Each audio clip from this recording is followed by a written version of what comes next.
Hit TV YouTube channels లో మీ వ్యాపార ప్రకటనలకు మరియు ప్రమోషనల్ ఇంటర్వ్యూస్ కోసం వెంటనే సంప్రదించండి. నమస్కారం అందరికీ యావత్ తెలుగు రాష్ట్ర ప్రజలందరికీ నమస్తే. అండ్ ఈరోజు ముఖ్యంగా ఇక్కడికి వచ్చిన ఉద్దేశం, ప్రెస్ మీట్ పెట్టాల్సిన ఉద్దేశం ఏంటంటే, మా శివశక్తులకు జరిగిన అవమానం, బల్కంపేట ఎల్లమ్మ టెంపుల్ దగ్గర జరిగిన అవమానం ఇది గత చాలా సంవత్సరాలుగా జరుగుతూనే ఉంది. గత ప్రభుత్వాలలో కూడా కొంత ఇబ్బందులు జరిగినా వాళ్ళు సమీక్షించుకొని అట్లీస్ట్ మమ్మల్ని పిలిచి, అప్పట్లో తలసాని శ్రీనివాస్ యాదవ్ గారు మమ్మల్ని పిలిచి మాట్లాడి పాసులు ఇవ్వడం జరిగింది. ఈసారి కూడా అలా ఇస్తారేమో అని ఎక్స్పెక్ట్ చేశాం, కానీ ఎవరు మీటింగ్స్కి మమ్మల్ని ఇది చేయలేదు. మీటింగ్స్లో మాకు మాట్లాడే అవకాశం ఇవ్వలేదు. మేము వెళ్ళినా కానీ అక్కడ వాళ్ళే వైండ్ ఆఫ్ చేసి కంప్లీట్ చేసి వెళ్ళిపోయారు. దాని తర్వాత మాకు బల్కంపేట ఎల్లమ్మ కళ్యాణం రోజు మా శివశక్తులని, జోగినీలను విచక్షణారహితంగా, అసలు విచక్షణ లేకుండా ఎలా కొట్టారు. వాళ్ళ బొక్కలు ఊడుతున్నాయి, తలలో ఇంతింత బొడుసులు వచ్చినాయి. అవన్నీ పోలీసు వాళ్ళు మీద ఖచ్చితంగా చర్యలు తీసుకోవాలి. ఎవరెవరైతే పోలీసులు లాఠీ చార్జ్ చేస్తారో వాళ్ళ మీద చర్యలు తీసుకోవాలి. అండ్ చెయ్యి ఎత్తేటప్పుడు ఒకసారి ఆలోచించాలి, ఎవరున్నారు, బోనం ఉందా. అంతెందుకు, గతంలో మీరు చూసుకున్నట్టయితే నా ఛాతీ మీద చేసి నూకిన పోలీసులు ఉన్నారు. దాన్ని సీసీ ఫుటేజ్ పెట్టమన్నాను, అప్పుడు పెట్టలేదు కదా. ఎందుకంటే అప్పుడు నడిపించే రాష్ట్రానికి తెలుసు అక్కడ ఏం జరిగిందో. కాబట్టి ఆ అవమానాలు ఎన్నేళ్ళు ఇంకా మేము ఈ అవమానాలు భరించాలి. దేవుడి నైవేద్యం తెచ్చే బిడ్డలము, దేవుడి బిడ్డలుగా మమ్మల్ని భావిస్తారు, దేవుడి భార్యలుగా మమ్మల్ని భావిస్తారు. నగర భార్యలుగా మేము ఉన్నప్పుడు మాకు కనీస ఫెసిలిటీస్, అంటే ఫెసిలిటీస్ మేము అడిగేది కూడా మాకు చీర ఇవ్వండి, సారీ ఇవ్వండి, మాకు డబ్బులు ఇవ్వండి అని అడగట్లేదు. మేము ఓన్లీ దైవ దర్శనానికి, బోనం తెచ్చడానికి అవకాశం ఇవ్వండి. మాకు స్పెషల్గా మాలో కూడా వీఐపీల లాగా కన్సిడర్ చేయండి. కొంతమందిని పెద్ద పెద్ద ఏడంత్రాల బోనాలు తెచ్చే వాళ్ళని కన్సిడర్ చేసి వాళ్ళకి స్పెషల్గా లైన్ అరేంజ్ చేయండి. ఎందుకంటే కొంతమందికి ఏం చేస్తారు, షామియానాలు వేసేస్తారు, ఏడంత్రాల బోనం ఉంటుంది, అది వాళ్ళు దించి మళ్ళీ తేవాల్సి వస్తుంది. అది కూడా మీరు దృష్టిలో పెట్టుకోవాలి. ఈ సంవత్సరం ప్రభుత్వం ఖచ్చితంగా దిగొచ్చి మా శివశక్తులకు ఎలాంటి అయినా బోర్డు ఏర్పాటు చేస్తారా, కమిటీ ఏర్పాటు చేస్తారా.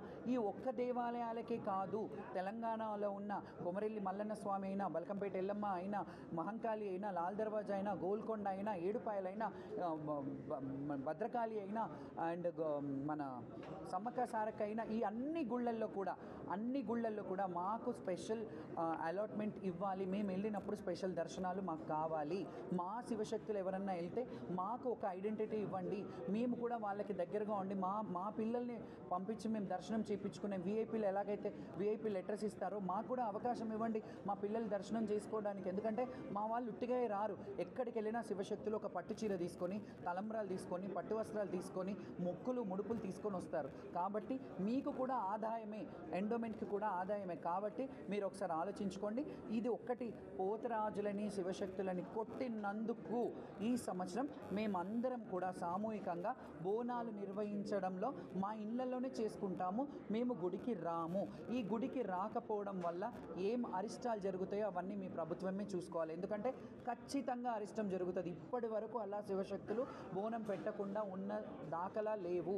మేము సేవ చేసేవాళ్ళం, సేవకులం. కాబట్టి మా బోనం సమర్పిస్తేనే అమ్మవారికి సంతోషం. మీకు తెలుసు, భవిష్యవాణిలో కూడా నా ఆడపడుచులు ఏడ్చుకుంటూ పోయారని నేను ఏడ్చినప్పుడు చెప్పినప్పుడు అమ్మవారు అంటే, నేను పెట్టే వందలాది బోనాలలో ఒక్క మెతుకైనా తిని ప్రసన్నం అయి ఉంటుంది కదా, నా గురించి నా బిడ్డలు ఏడ్చుకుంటూ పోయినారని చెప్పింది. అట్లా చెప్పినా కానీ మీరు ముందుకొచ్చి కమిటీలో మీటింగ్లు ఏర్పాటు చేసి మా అందరికీ ఒక హామీ ఇస్తే, ప్రభుత్వం వచ్చి అఫీషియల్గా, మీరు మామూలుగా నాకు కాల్ చేసేసి మేమేం ఇబ్బంది పెట్టకుండా పోతాము అని డీజీపీ గారు కూడా చెప్పారు, మీకు ఈ లైన్ ఏర్పాటు చేస్తామన్నారు. అది కాదు, మాకు ప్రభుత్వ పరంగా ప్రకటన ఇవ్వండి. మీరు ప్రెస్ మీట్ పెట్టి మీరు ఏం చేయబోతున్నారో శివశక్తులకి, జోగినీలకి, అది మీరు ప్రెస్గా అఫీషియల్గా ఇస్తే అప్పుడు మేమందరం కలిసి బోనాలు చేస్తాం. ఈ పండగని అంగరంగ వైభవంగా మా సొంత ఖర్చులతోని బ్రహ్మాండంగా, ఆకాశమంత పందిరి భూదేవంత పీటల్లాగా మేము చాలా ఘనంగా మా శివశక్తులు అందరం, మీరు ఎప్పుడు పిలిచినా, మీ గవర్నమెంట్ మా శివశక్తులు ఎప్పుడు కావాలన్నా అక్కడికి వందలు వేల బోనాలతో మేము వస్తాం మీ దగ్గరికి. అండ్ మా రిక్వెస్ట్ అండ్ మా డిమాండ్, సీఎం గారు ఖచ్చితంగా దీని మీద దృష్టి పెట్టి ఒక జోగిని, ఒక ఆడబిడ్డని, ఒక తెలంగాణ జోగిని మీ ముందు భిక్ష వేడుకుంటున్నాను. భిక్షాటనం చేసుకుంటూ రోడ్డు మీద బతికే పరిస్థితి తేకండి. మేము బోనాలు ఎత్తుకునే ఒక ఉపాధి, మా ఉపాధి మీద పొట్ట కొట్టకండి, మాకు అది చేసుకొని ఇవ్వండి అని దయచేసి రిక్వెస్ట్ చేస్తున్నాను. Thank you so much. Hit TV app ని డౌన్లోడ్ చేసుకోండి. ఇందులో short news, live news, entertainment movies అన్ని అవైలబుల్ గా ఉన్నాయి. Please download hit TV app. Hit TV app ని ఫ్రీగా డౌన్లోడ్ చేసుకోండి.